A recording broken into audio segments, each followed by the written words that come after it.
Hello, listeners, and welcome back to the Community Exchange podcast, where we sit down with friends old and new to talk about their careers and what's shaping the future of media and advertising, AI, and LLMs. I'm Matthew Scott Goldstein, better known as MSG. Thank you, Sarah. As always, the Community Exchange podcast is brought to you by OpenWeb, the community platform of the open internet. Now we have a great conversation for you with Sara Beykpour, co-founder and CEO of Particle. First of all, I didn't know there was a co-founder. That's the whole conversation. Sara is a product and engineering leader who builds and scales platforms that reshape how people consume information, pioneering a more straightforward, fact-based approach to news after more than a decade of innovating at a social media company. Okay, Sara, where do you want to start? We got to start at Twitter. Okay, we can start at Twitter. Okay, so you were an engineer in Twitter. Yep. Tell me your 12 years, I believe. Yep. Tell me about that. Tell everyone's fascinated about that, so go ahead. So I started at Twitter in 2009. I was just a year out of college. Right after the Great Recession, right? Right after the Great Recession. Okay. I started as a tools engineer. The company was 75 people when I joined, and I was just, out of college. Probably 75 people today, right? That's a joke. It's probably less. Okay. It's very funny. Bad joke. Go ahead. I started as a tools engineer. I was the second female engineer at the company. Oh, that's so cool. And we were a startup. We were on. Was Jack running the show? Jack was not running the show. Who was running the show? Ev Williams was the CEO at the time. Okay. Who later turned out to be our first investor at Particle. And Dick Costello was the COO. Was he a comedian? He was a comedian, okay. Yeah. Second City Improv. Okay, and he also did Silicon Valley HBO. Okay, that's right. Is a darling show where I'm from. Okay. Spent a bunch of time in engineering. Eventually, I kind of went back and forth between being an individual contributor to a manager and then back. Eventually started working on Twitter for Android, so the Android product. So it was all the Apple iPhone first? Was it desktop? It was desktop and SMS at first. We're talking long time ago. When we started working on the Android product, which, by the way, the Android product was originally built by Google. Google, when they launched Android, had built a bunch of social products using APIs and then given them to the developers to kind of continue. It's hard for you to remember 2008 because it was like 18 years ago. It was so long ago. Totally. And Android was 2010, pushing 2011. So I started working on Twitter for Android. I was the second engineer on Twitter for Android. And then, a year and a half later, we acquired a small pre-launch company called Vine. I remember that. And then I was asked to move to New York, actually. Oh, you were in San Francisco? I was in San Francisco. And then you moved to New York? I moved to New York to do Vine for Android. And I started and built that app with the Vine team out here. We went public in 2013. Okay, so that's 5 years. When did you know it was lightning in a bottle? Before I even joined. Okay, it was already. So I had started in October of 2009. I had accepted the job kind of early September of 2009. In between were the VMAs where Taylor Swift was upstaged by Kanye West. Okay, and that was a huge moment. Huge moment. I knew I was joining the company already. I was living in Boston. I had to come out here. And I was sitting on the couch with my roommate when that blew up, and I opened up Twitter, and I just saw everyone talking about it on Twitter. Because that's where the conversation literally happened. Exactly. Then. Were there other places to have conversations then, or that was the place? That was the place. Okay. I mean, maybe there was something going on Facebook or whatever, but Twitter was real time. It was happening in the moment. And I had this, I was sitting on the couch with my roommate watching this all happen, and I'm like, I'm about to join this thing. This is lightning in a bottle. Okay. It was and producer Andrew, have you ever been part of lightning in a bottle? Because I've been part of it once. It's unbelievable. And you want to get that feeling back, and it's so hard. Yeah, I mean, it's obviously been many years since then, but I think that anyone who has worked at Twitter or been part of that in the Twitter 1.0, as they call it, I think would, no matter when you joined, I think you felt that. You felt that energy in that building. You were part of something big. Okay, so Incredible. you were in San Francisco. Moved to San Francisco. To New York to be like the boss of Vine, right? The product person in Vine. Yeah, well, I was an Android engineer, and then I led a couple of the mobile engineering teams. I led the Android engineering team at Vine. Didn't love living in New York, to be honest. Where'd you live? Right next to the Vine office, which was at 12th and Broadway, in front of the Strand bookstore. That's a really nice area. I know, and it was nice. I just, You have Union Square, you got the market, you have every subway there. Okay. It was busy and stressful for me. And I love that, New Yorkers love it. But I now live in Marin, and that's much more my speed. Okay. Yeah. And then I moved back to San Francisco. And the company at that point IPO'd. It's 2013 now, early 2014. Okay. And I actually, what did the market cap go up to back in the day? I don't know, like 10 billion or something. Okay. Yeah. Not 44. I knew you were going to come up with that number. And then I left Twitter. I had been there for 5 years at this point. It was 2014. And I left to join a startup and work on their Android app. And because were you like the Android person at that point? Yes. Okay. My brand was Sara builds consumer Android apps. Okay.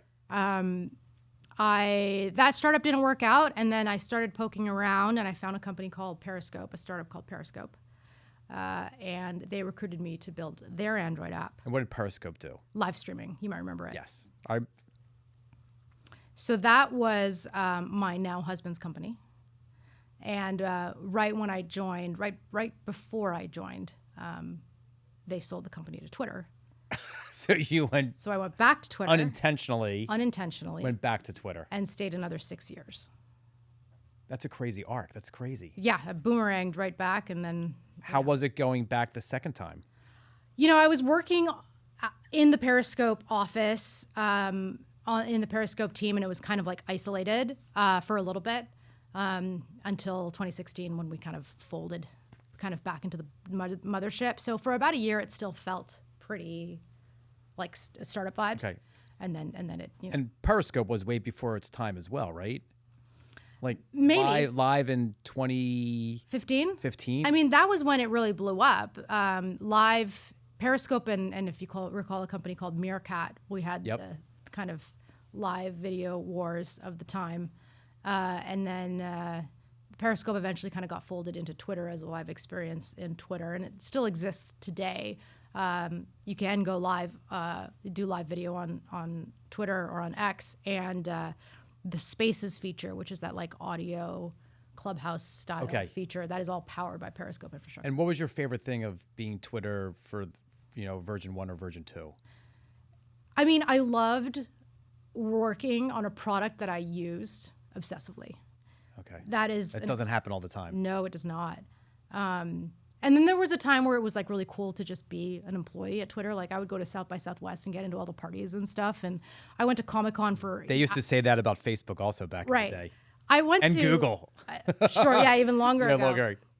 I went to Comic-Con. I'm a big Comic-Con fan. And I would go to Comic-Con and get into the parties just by saying I worked at Twitter. And then I remember the day that it was not cool anymore and nobody let me into those parties anymore. Okay.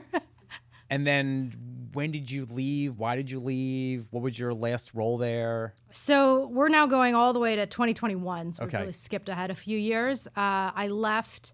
I had been there for, over the span of 12 years at that point. I was about to have my daughter. And I was like... How old's your daughter? She's 5? She's about 4. Okay. Yeah, she's about to turn 4. And I was like, I need, a break, some space. And I had left in a very happy place. And this was before Elon came in, right? Before Elon came in. I left in a very happy place thinking like, I had put in my time. I love everyone there. And they are going to... How many people in the company? At that time? Yeah. 8,000 maybe. Okay. And I was like, they are going to continue carrying this torch without me. And I feel good about that. Okay, I have one question about Twitter. How come ads never worked on Twitter?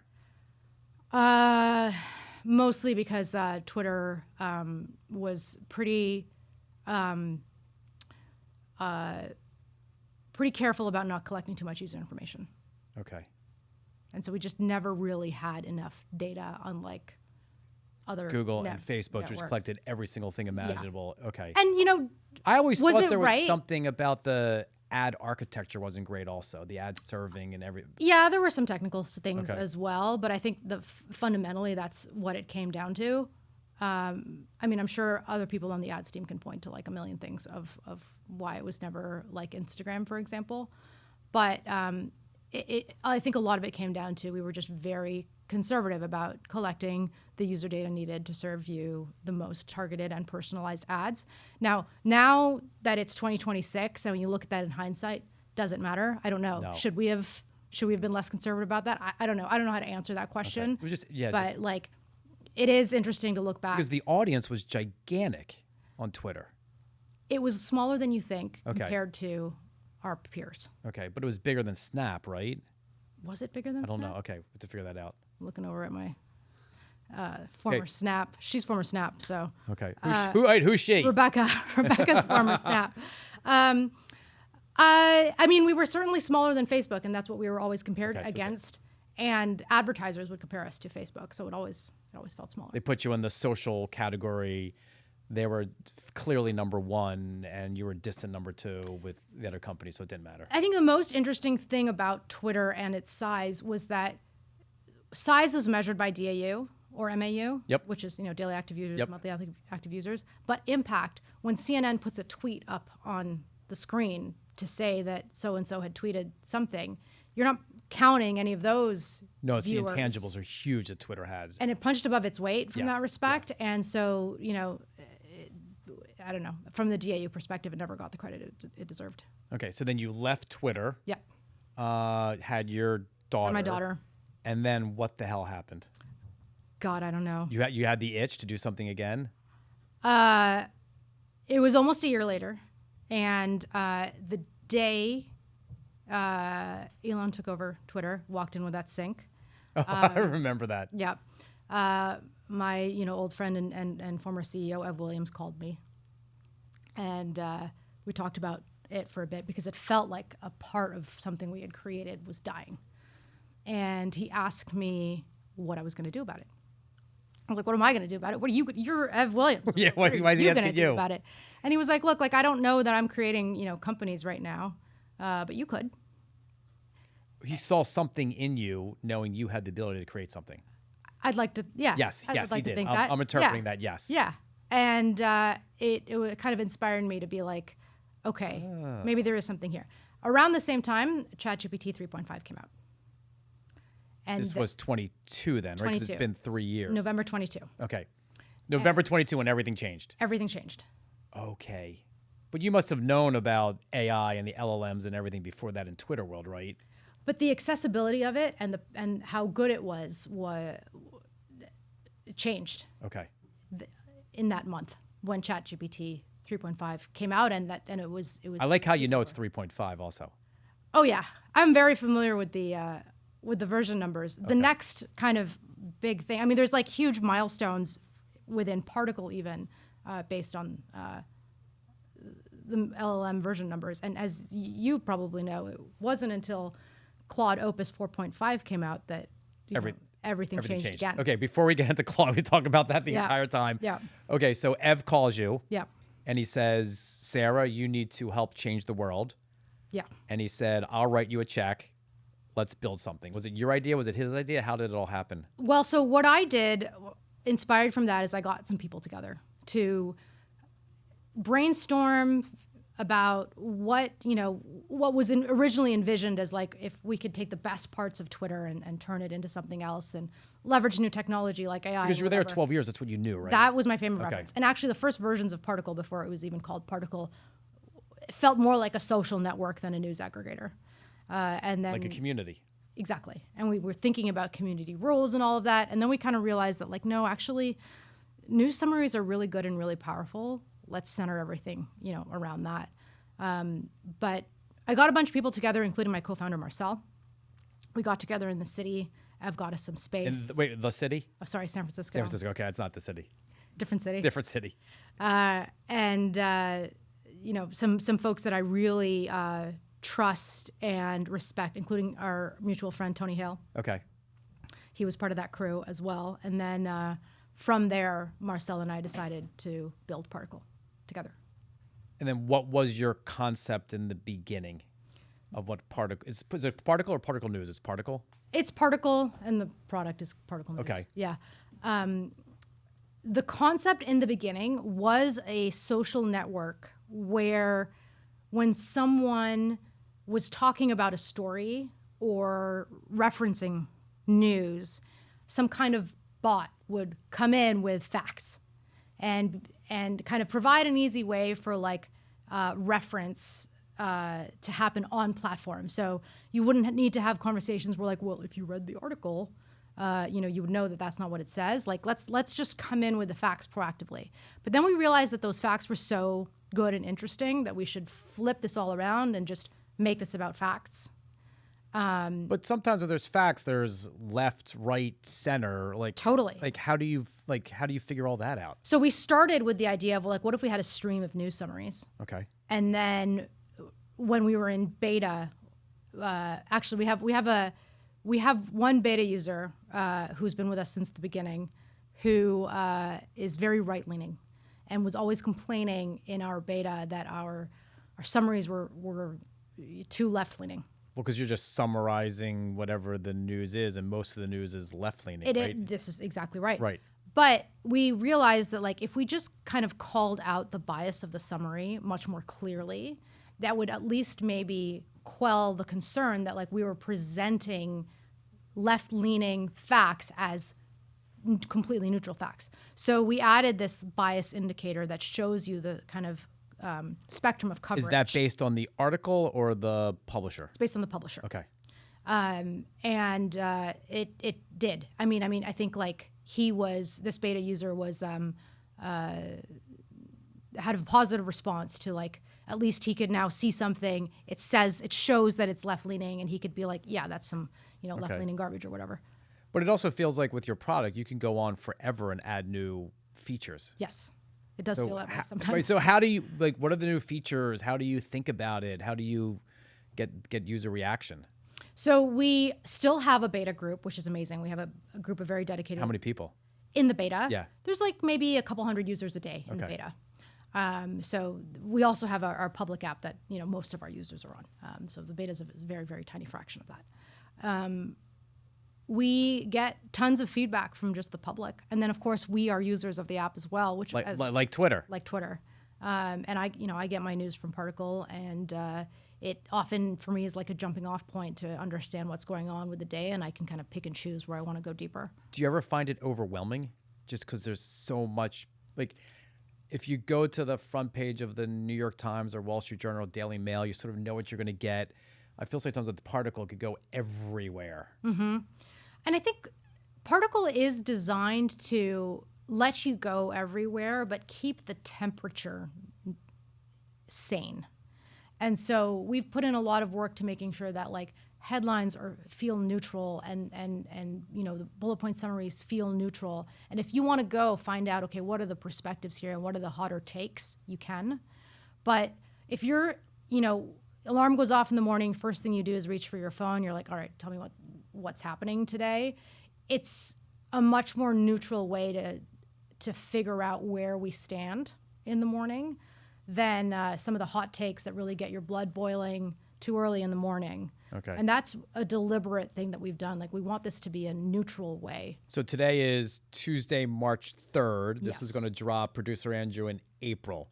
So we just had the bombing in Iran. Yeah. Is that like, did that take over the entire news feed? I believe it was our most viewed article in our existence. Because I found myself today existence. just refreshing the homepage over and over to see, like, did something else change? Yep. Because it feels like it's such a live story. Yep. One of the cool things about Particle is that we aggregate over many sources. So you're actually not going to scroll and see, a take or another perspective on it over and over and over again.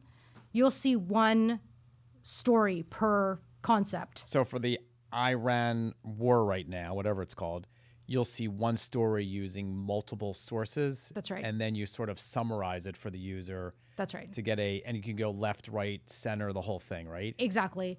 And there are... Will that update all the time? Because it's so much happening with that. So it will. There are also kind of sub stories. So like maybe there's a kind of a sub or related story about those planes that were the American three planes that we lost $270 million. Yeah. Exactly. So those are stories that you will see as well, kind of separate when there are kind of distinct plot lines. And the algorithm figures that out when something goes from the primary to a secondary. Yeah, exactly. So you can stick with just the primary if that's all you want, but you can also see other subplot lines that are developing. And once you read a story, we'll hide it from your main feed once you've read it, so it doesn't just kind of keep popping up unless it's like a developing and breaking story, and then we'll kind of pin that to the top. You can always go into the Explore tab to like get a kind of broader view of what's going on. But we try to personalize it. We try not to show you the same thing, more than once. And we try to just kind of be respectful of your time. Right. So I love video. I'm off of TikTok and Threads and everything. I'm not on that, or Instagram. I'm not on that anymore. And I love going to the New York Times and watching the video feed. Mm-hmm. The problem is they do like 5 a day, and then you go through them once, and then you come back 6 hours later, it's the same 5. Mm-hmm. So like I like diversity. So you're giving crazy amount of diversity in a good way. For sure. Now, there are only so many news stories in a day. So unlike TikTok that you could literally scroll forever, at some point, if you scroll pretty far along in Particle, you will reach the end. There is an end. It might take you a while to get there. But I think that's one of those things, that's one of the things that I think is important is that we want you to go and live the rest of your life once you feel like you're caught up. And then you also do audio podcasts now, little button in the top. Yeah, so you can listen to your newsfeed through an AI-generated podcaster who will narrate the news for you in a more long-form way. So you could put it on in the car or while you're doing the dishes or whatever, and just kind of get told what's going on. And again, it's aggregating over multiple sources. So we're trying to give you a neutral, cited source. About how many sources are there? You have to look over there. Yeah, I don't know. Hundreds. Yeah. And then what do you do in the business now? Are you still writing code? You know what's funny? I was just looking at this the other day because I wrote code in the beginning, and then I went through, of course you wrote code in the beginning, hiatus, right? And then now, of course, I'm coding again. Everyone's coding again. And why are you coding again? Because it's easier? It's trivial now. Okay. Why is it trivial now? It's Claude Code. MSG, you have been playing with Claude Code, so why don't you? No, I've been playing with Claude. You've been playing with Claude. So what happens is I'm on Claude now. I moved over from chat. This is before the Pentagon incident, and Claude did something for me that blew me away. What was it? I give it 5 screen grabs of a publisher, of Marfil, GA4, and now Bytes, and then some Scale Post Fastly data, and it does the most unbelievable analysis of that data, putting it into one PDF. 10 pages long, breaks it out, has a memory versus goals, beautiful format, the whole thing, like blew me away. And then the next day, it did it again, and it's so consistent and so great. I'm like, and I can never build this myself. Mm-hmm. I couldn't even hire a McKinsey analyst to build this. It's so good. Then I did another thing, taking 3 articles, some notes from a meeting, something else, and it built me a 22-page PowerPoint deck. Sorry, 22-page Microsoft PowerPoint deck. Mm-hmm. Blew me away. Mm-hmm. And then while that was running, I tried to do something else, and it says, no, you can't have multiple jobs running at the same time. You need Claude Code. And this happened to me, I think, on last week. And I'm like, okay, I need to do Claude Code. So that is on my homework assignment when I have a couple free hours to do that. I mean, but it is an absolute game changer. It's incredible. And I think when we first started going down this path, I knew we would get here at some point. I had no idea it would be this early. Oh, I knew we'd get somewhere. I had no clue because I was using chat, and chat was supposed to do the pulse, but it never worked. And Gemini does a bunch of stuff, but it never worked. And you go to Claude, and it all works, and it doesn't hallucinate. And it feels like Anthropic and Claude decided to make it B2B system that just works so much better versus the B2C where you can make mistakes. It feels like there's no mistakes made that much inside of Claude. That does make some mistakes. So okay, but not as much. Always check your work. But yeah, no, it's an incredible. It's incredible. When Opus 4.5 came out at the end of last year, Okay. it changed everything. And I don't know that most people realize how far it has changed, because I think most people are still on old models, or they tried something with AI a couple of years ago and they were like, whatever. And I don't know that most people understand how good the models are. Tell me more about that.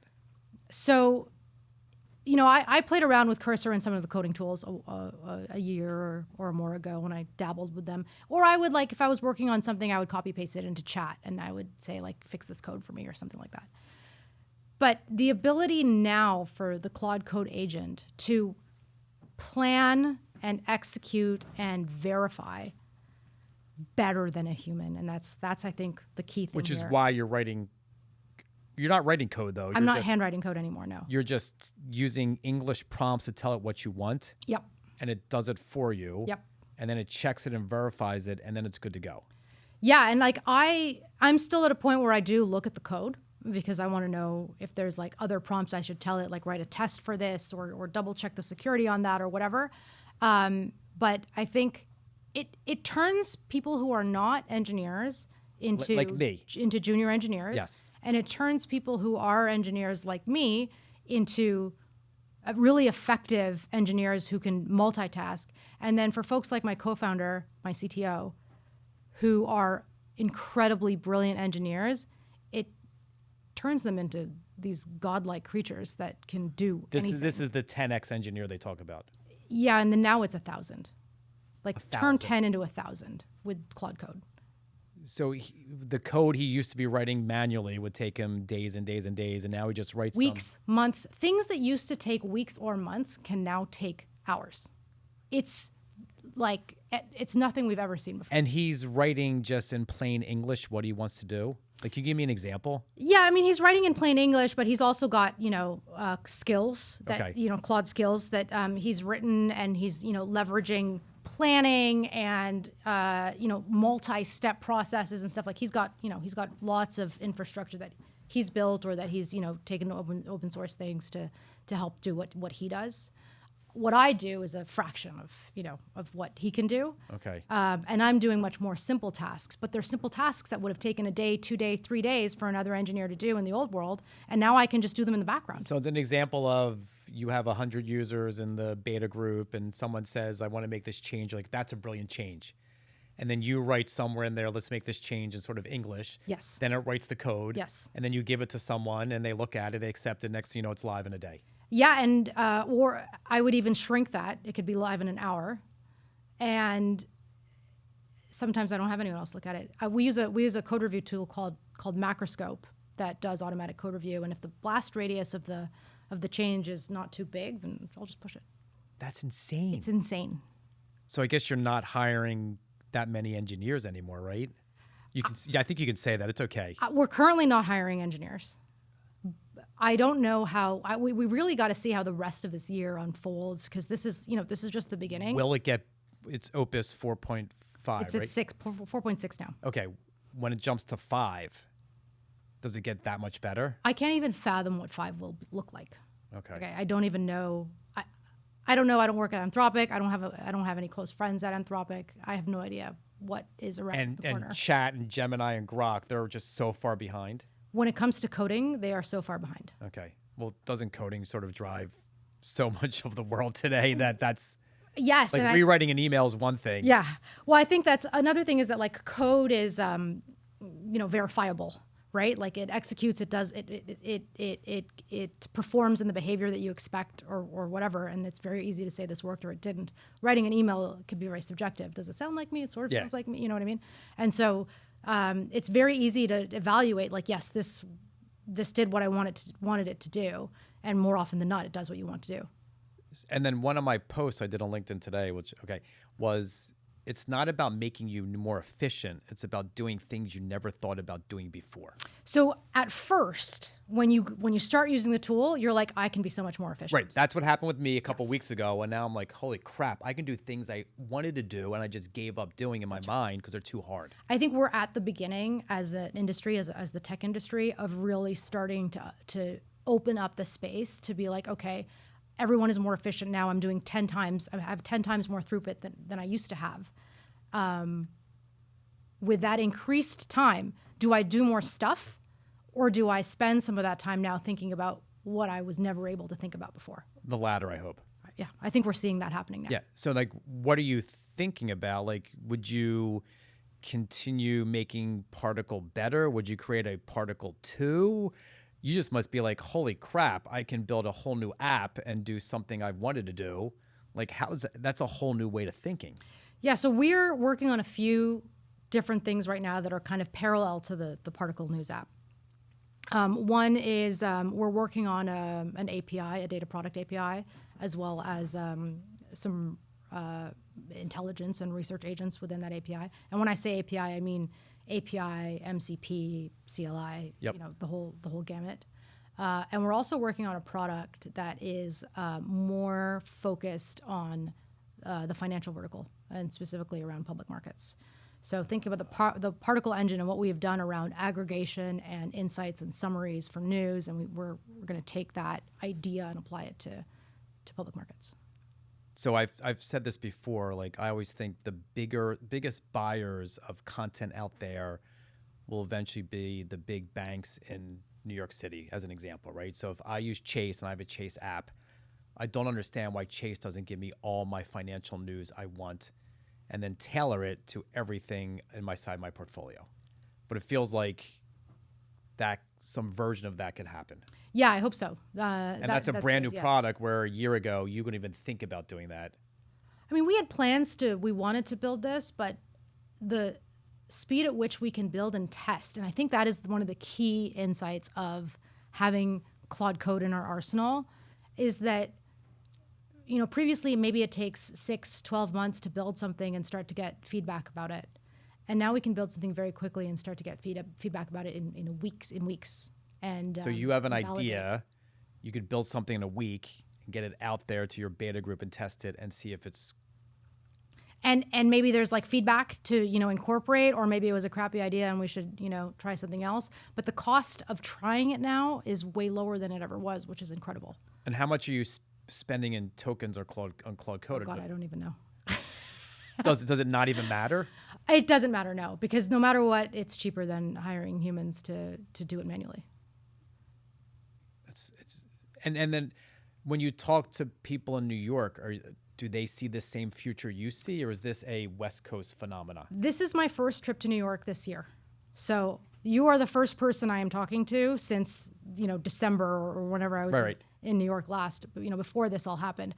So I don't know. I'll tell you that in San Francisco, I've done several events in San Francisco over the last couple of months. This is all anyone can talk about. I know, but this is the first conversation I've had with anyone like you in New York about how this is happening. Like, I sort of knew it's happening, but I don't know if it's happening in New York like it's happening in San Francisco. Yeah, I mean, you're gonna have to tell me. I don't know. I imagine it's coming if it hasn't already. Oh, I think it's coming slowly. I just think that people in New York are not as advanced when it comes to writing code and everything that you're talking about here. Right. And I think what it also means is, like, a traditional media company, if they had their act together and the right leadership, could get enough people using Claude Code to start doing what you're talking about. Like, I could become an engineer and do this and actually change the entire trajectory of these companies by just getting more code than they've ever had before. I think we're going to see that happen all over, in publishing, in banking, in everything. I don't know how long it's going to take, but it's going to happen. Is there a big training lesson that has to happen, and training sessions to do these things? Maybe. Like, could Rebecca over here, could she do it? She can definitely do it. Okay. Can producer Andrew do it? Oh, he can definitely do it. This, right? It's just English. Oh. And if you don't know how to do something, you just ask and it'll tell you. That's what I was doing. And that's why the training is, can you write a sentence? Like, make the font bigger. Okay. Yeah. I'm like, change it to this color red from this print screen. Okay. I mean, if you're going to be writing production code that, deals with security, user privacy, all of those things, like, you want to make sure or somebody on your team knows how to prompt Claude to look at those things and make sure that it does checks for those things. That's why some of these productivity tools are really important. Code review tools and other security check tools. These are all really, really important things. And if you if you have a checklist of those things to make sure you're running and verifying, you have tests for it and all of that, you're probably, for most software, like you're probably in good shape. So for me, every time I do my report, I'm always changing something, tweaking something, adding something. And every time I'm done, I say, can you please redo my prompt? And it gives me my prompt. That's and then I copy it and put it somewhere else just in case it gets lost. And my prompt is now 300 words, 300 lines of code, basically, but all in English. Yep. And it just keeps on growing and growing. And I talk to someone else, they're like blown away. I'm like, it's not that hard once you figure it out. Yeah. Yeah. It's incredible. It is the Star Trek computer that we have always dreamed about. Does it turn into physical products becoming different and better too? I assume so.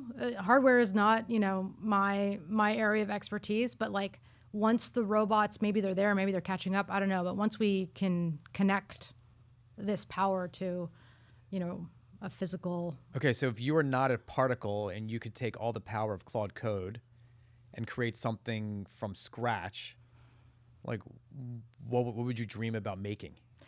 Here's the thing, is that this is exactly what I would be working on. Like, connecting people with information is what I've spent my entire career on. Okay. And this is it. I mean, like, I'm so passionate about how we find out what's going on whether it's in the world or in your niche community or whatever. Like, this is it. I would just build Particle again if it was taken away from me. And like, I always thought that some publisher with an asset in New York was going to take all their content and you were going to license them your platform, and they were just going to repurpose what they made into a new app that was their content with your back end. And that hasn't happened. But now I think you could just probably go to Claude Code, say, look at Particle, and then write me this code and have a new app up and running for me in like a week. Maybe. I mean, I think there's some things about Particle that are still not easy to replicate. And one of those is the fact that we have deals with many publishers, and Claude Code can't yet make a deal for you. Okay, so you can scrape and steal the data, which you can't do as a publisher. Okay. And the other thing is that, and this is part of the DNA of Particle, is that, there's a lot of judgment that has gone into what we think, makes. Is it curated at all by a person, any of this stuff? Some parts are curated, particularly around breaking news. Okay. We have some curation around breaking news, and Ellie is our breaking news. Right, because breaking news always has to get a separate little term whenever it goes through Reuters or AP. There's always breaking news. Yeah, okay. Yeah, and then on the Android app and soon on the iOS app, we have some editorial sections in the Explore tab. So if the Olympics are going on or like something else that like needs a little editorial push, could we make Claude be that editor? Possibly, but for the moment, it's human. And then after finance, any other categories that are fascinating? I think there's a lot of interesting things in politics, Congress, bills, a lot of stuff happening there that I think would be interesting. So much data out there. So much that data. Just no one's really. Thousands of pages of data. I heard that Claude has a very hard time reading PDFs. Is that right? Yes. That's not been my experience. Okay. Okay. What's been your experience? The CEO of The Atlantic did a little blurb on it. I've uploaded PDFs. Sometimes you just can't read it. It has issues. I heard there's some issue with PDFs. Okay. Well. And someone said the Epstein files are like 3 million pages and they're all PDFs. And oh yeah, it had a hard time digesting everything. Yeah. Also the volume there. I mean, that's a lot. But that to me just feels like an issue that will get solved. Scaling issue. It's like a solved issue in a year or less. And is anyone even close to Claude in what they're doing? Again, it's only been like 2 months, and I haven't exhaustively tested the other tools, Codex and Gemini CLI and all that. I haven't exhaustively tested them. I just know that Claude's going to do what I want it to do right now. When I have reason to test the other ones, because it felt like chat was number one from the beginning, right? Yeah. And then Gemini caught up very quickly. And Anthropic Claude was in the background doing B2B. And then all of a sudden, in the past 2 or 3 months, it's feeling like Claude just took off, and that's the one to use. Yeah. I think for these kinds of like agentic directed tasks, it is currently the best. So, I mean, the other companies will catch up. But it's interesting to see it kind of play out, in a very public sphere. previously, OpenAI seemed to be really focused on the consumer use case and the like ChatGPT use case of the generalized AI. And with Claude's success in the task-oriented agentic AI space, it'll be interesting to see if OpenAI decides to try to focus on that instead. And then what happens to all the workers who don't figure out how to move forward in this new world? And is it true that if you're someone who's not any of us, but if you're sitting at a desk all day long and just working on your computer all day long, that your job eventually goes away? I mean, I think it depends on what you're working on the computer, but I think there is going to be a lot of like information work that could get replaced by these AIs, by these agents. That's sort of sad in some ways, but it's sad. It's terrifying. I mean, I sit in this like weird duality, and everyone in Silicon Valley sits in this weird duality. Engineers have literally engineered themselves out of work. And so unless you know how to really take advantage of these tools, I have no idea what is around the corner right now. Say that again. Engineers have literally engineered themselves out of a job. That is what we are seeing. That's insane. It's insane. So and these were the engineers who had the best degrees, the best jobs, can do whatever they wanted 5 years ago, 3 years ago. The ones who can embrace the tools to make them even more productive. Like your CTO. Yeah. Will, at least for now, continue to thrive. It's funny. I've heard stories about this, but actually talking to you makes me realize it's happening sooner than later. And it's sooner than I ever expected. I did not expect it to be this fast. And, Silicon Valley founders are feeling this like viscerally. Well, is that why Jack 8 weeks. Dorsey just got rid of half his team? I can't speculate as to why Jack has done what. Right, because at first we thought it was all because of AI, and then you read other stories like, well, maybe he wasn't doing that great. But so in the last 6 to 8 weeks, so basically so far this year, Jan and Feb, it's all just happened. Yes. Yeah. Basically, Opus 4.5 came out before the holiday. People on their holidays were like, maybe I'll try this out. Realized that it's incredible. And the way we work in Silicon Valley in the last 8 weeks has completely changed. It is unrecognizable. In 8 weeks? Yes. In Jan and Feb, when things are just normally slow? Correct. Unrecognizable? Unrecognizable. And what are the leaders of these companies doing about it? I don't know. It's been 2 months. I haven't had a chance to talk to anybody. You're honestly one of the first people outside of my founder circles that I'm talking to. That's incredible. Okay, I have a question for you. Yeah. Your daughter is 4. She's about to turn 4. What's her name? Nadia. Nadia. What do you tell Nadia about the future? Right? I mean, I don't even know. You're laughing over there, right? I don't even know. She's She's 4 years old, okay, but still. She's 4. She knows how to navigate an iPhone or whatever. We try to limit screen time. Yeah, She knows how to navigate the iPhone, and she we've showed her some of the image tools where she the other day she was like, she didn't want to get ready for bed, so she was like, and she's in an Elsa phase, as all 4-year-old girls are. She wears an Elsa dress every single day, and she told me the other day. I have to see a picture. That's funny. Yeah. She told me the other day, she's like, Elsa doesn't brush her teeth, and Elsa doesn't, go for bath time, and Elsa doesn't do that. And so I don't have to, right? So I was like, no, Elsa brushes her teeth. And she was like, yeah, show me a picture. Well, that's easy now. And so I did. I generated one on Grok because I felt like it would not have any copyright issues. And I generated a picture of Elsa brushing her teeth, and she looked at it, and she was like, fine. That's the best. I guess I'll go brush my teeth. Sara, this is such a remarkable conversation. Okay, producer Andrew, I think this needs to be the #1 podcast, #2, and I think it has to get out sooner than later, because in 4 to 6 weeks, everything's going to change again. Everything's going to change. Yeah. Okay, any questions for me? I want to know what you were going to do. What is the first thing you're going to do with Claude Code?